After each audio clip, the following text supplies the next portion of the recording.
I'm Jake Healy. I'm part of a team that Phil Sakovich is leading at Sandia Labs to help facilitate a wider adoption of Spack as a primary build tool for both deployment and development workflows.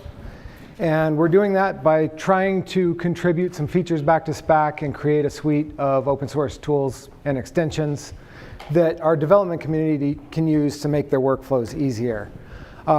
What we found with Spack is that administrative workflows are really reliable and solid.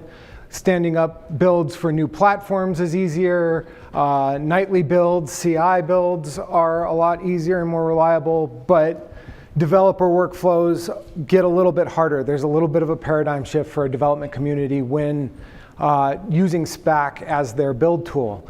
And also that interface between administrative workflows and developer workflows is a challenge. How do we accurately report information about those builds back to the development community? One caveat, a lot of this talk is based on kind of a case study of trying to transition the Sierra code suite over to using Spack as its build tool. And Sierra is unique in that it's got a large repository with many products in it. There's 40 plus Spack packages in that one repository. The development community is used to a lot of optimizations that exist because it's a monolithic repository. And so how do we get performance advantages through Spack with that monolithic repository? I'm not going to go into those details, but if you're interested in that, Phil Sakovich is giving a talk where he'll talk about all of that on Thursday. When we started doing this, the first real challenge we ran into is there's a lot of ways to do things in Spack, a lot of ways to do the same things. And we wanted our community to have a common workflow so that they could help each other out and learn from each other, and that it wouldn't be too different from the workflow they were used to already. So we coalesced around using environments and using the concept of environment for our development community as kind of the same concept as they currently had with environment modules, where that Spack environment defines all of the things they need to do their compilations and carry on with their workflow. We created templates for every tool chain that we use, and then the development community can just include that template into their environment and carry on their way. To make that a little easier for them, we wrote a Spack extension that bundles up the commands necessary to include that template and create the environment. When you get into the build workflows, things get a little bit more complicated. If you're doing a Spack develop on a project and you do a Spack install and something breaks, oftentimes our development community wants to iterate quickly and make changes quickly. And the easiest way to do that is to interface directly with the build system. We use CMake. They've generated a Maker and Ninja file. So they want to go in there and type Make, type Ninja, make changes, and keep doing that. And they're used to having their compilers in their environment and being in their source code when they're doing this. And so that doesn't happen with Spack. There's a little bit of a paradigm shift, but the capability is all there. Spack build env, Spack CD will get you there. So we wrote a small shell function, build env dive, that does that sequence of commands for you, and it sets your terminal prompt so that you remember you're in a different environment now. You've got your compilers in that environment. You need to leave it before you go back to calling Spack.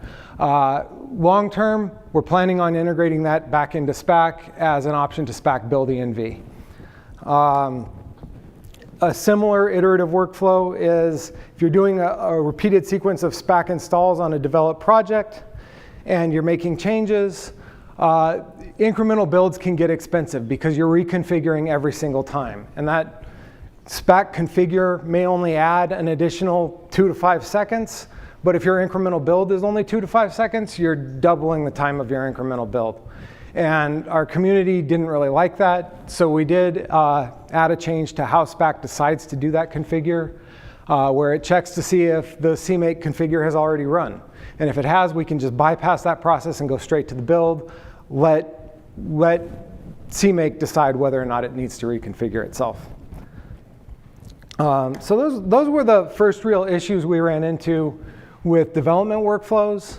One of the big issues we're facing now is how do we report back to our community what their CI has done or what their nightly build has done. And The workflow we're doing in those builds is to do a Spack install of an environment with some smoke tests so that we can fail out of that build quickly. Our build is expensive, it takes a long time. And so if something's wrong, we want to bail as early as possible. But if it does work out, we've got a lot of executables that we want to test, so we construct a view to get access to them, and we run a much larger regression test suite. And so we ran into some immediate challenges with reporting that. Our community is used to using C-Dash. Spack has built-in C-Dash reporting. We thought we'd try to make use of that. What we ran into was we don't have a lot of flexibility with how those builds get reported. Do they all show up on the same C-Dash line? Do they show up on an individual line for each package? Can we make use of C-Dash subprojects and labeling? And really that's important for us because we want to link the regression tests we run on C-Dash to the builds we did with Spack. And then finally, we ran into a real conceptual problem because using those smoke tests allows us to bail early because it shows up as a build failure in Spack if they fail. And that causes a problem for our development community because when they click on that build failure, they see test output. And there's just some cognitive dissonance there, right? It's not what you're expecting. It's not how you expect the data to be displayed. And so we decided to try and work around this by writing a C-test builder instead of a CMake builder that essentially just wraps all of the CMake calls in C-test calls.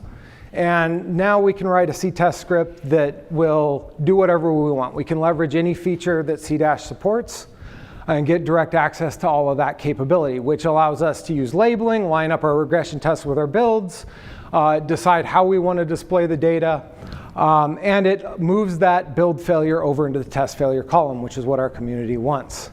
But it creates a new problem for us in that now we have nothing to indicate if Spack package A, here in this example, failed because of a smoke test, that there was something wrong in the build stage of that package.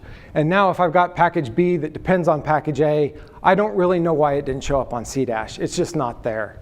And so how do we communicate back to the community that that happened? Well, currently we're working on wrapping that Spack output and detecting that message that package B failed to build because package A did not build, right? And we can report that as a configure time error on C-Dash and get that information back to the community. That's not really where we'd like to be long term, but I think we're at a point where we need to start talking with Kitware about if there are ways we can better leverage CMake and C-test to interface with C-Dash and be thinking about how we can get more flexibility into Spack reporting, be less dependent on just C-Dash formats, or add some of this capability into Spack itself. So this is just a quick little stoplight chart of kind of where we're at with closing those gaps that I just addressed. And I think in summary, our big takeaway is that what we're finding is our development community's needs are mostly satisfied by the capability in Spack right now, but there's often little tiny shifts that make their lives easier. We haven't gotten into a lot of the big performance differences in the build yet, but Phil will be talking a lot about that tomorrow.